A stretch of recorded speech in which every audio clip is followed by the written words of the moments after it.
The CEO noticed a shifty-eyed girl spying on his house, and for several days in a row, she had been lurking suspiciously around the entrance. To figure out her intentions, the CEO decided to disguise himself as a thief to investigate. Just as the girl finished eating a bun and was wondering where the token her master mentioned could be, she decided to take a few steps back to gather momentum to jump into the villa, but she accidentally stepped on the CEO's foot, startling herself. When she heard that the CEO was also there to steal something, she threatened him not to get in her way. Then with a light leap, she jumped over the high courtyard wall. However, when she turned around, she was shocked to find the CEO already standing behind her. It turned out the front gate was open. The girl instantly felt like her intelligence was being tested. Once inside the house, she noticed there was no one around. So she boldly began rummaging through cabinets and drawers looking for something. The CEO watched her turn the room upside down and shook his head helplessly. When the girl discovered his hidden stash of valuables, the CEO was about to tell her that the safe required a code and a key to open. But before he could, she forcefully pried the door open. She didn't even glance at the gold and jewels inside. Instead, she broke the CEO's most expensive bottle of red wine. Then, the girl spotted another bottle of wine and happily picked it up.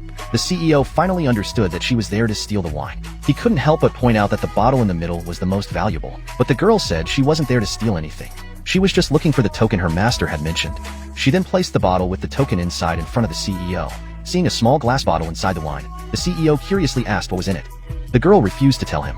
Before leaving, she patted the CEO on the shoulder, but was suddenly pulled back by him, who then revealed that he was the owner of the house, and that the bottle of wine she had broken was worth $1 million. Faced with such a high compensation, the girl froze in place, begging the CEO to let her leave first, promising that she would come back the next day to work off her debt. To uncover more secrets, the CEO sent someone to follow the girl. When the girl returned to her master's residence, she discovered a note left by her master. Her master had calculated that they wouldn't be able to afford the compensation for the broken wine.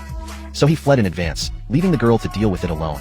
The girl noticed a man outside the door watching her, and upon inquiry, learned that he had been sent by the CEO. She then invited the man inside for a meal. While she was cooking, the man secretly took a picture of the note on the table with his phone and sent it to the CEO. To get to the bottom of who was behind all this, the CEO personally visited the girl's home and found that she was living in extreme poverty with no means to pay for the damages.